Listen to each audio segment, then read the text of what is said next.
Assalamualaikum warahmatullahi wabarakatuh. Perkenalkan, nama saya Muhammad Alfani dari semester 5 Prodi S1 Manajemen Universitas Nasional Fasim. Di sini saya akan mempresentasikan suatu kasus dan menganalisis kasus tersebut tentang Republik Indonesia masih belum ramah terhadap investor asing.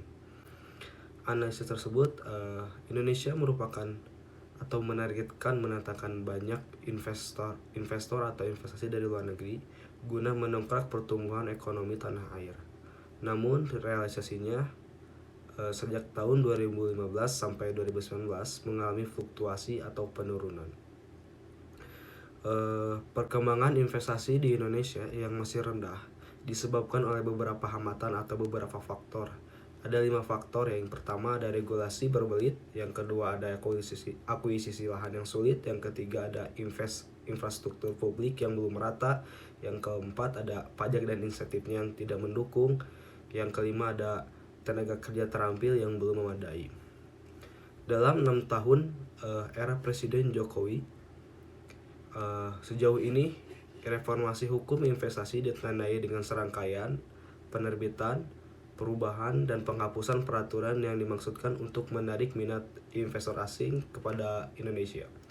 Pada setahun terakhir, awal periode kedua, tahun 2019-2020, reformasi hukum ini ditandai dengan pembentukan Undang-Undang Cipta Kerja atau Omnibus Law.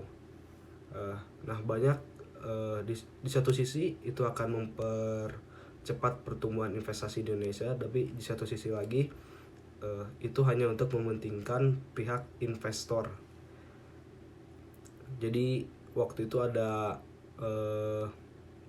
demo karena mementingkan pihak investor saja, tidak mementingkan karyawan atau buruh di Indonesia.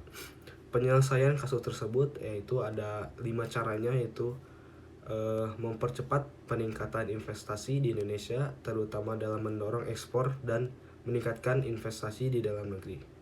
Yang kedua, untuk mengatasi akuisisi lahan yang sulit, pemerintah merencanakan atau berencana mengubah regulasi agar rencana tata ruang wilayah lebih fleksibel dan ramah investor.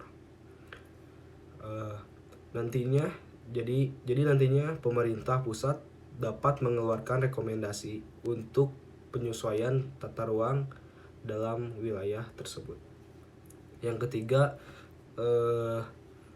untuk mengatasi infrastruktur yang belum merata, pemerintah mendorong inovasi pembiayaan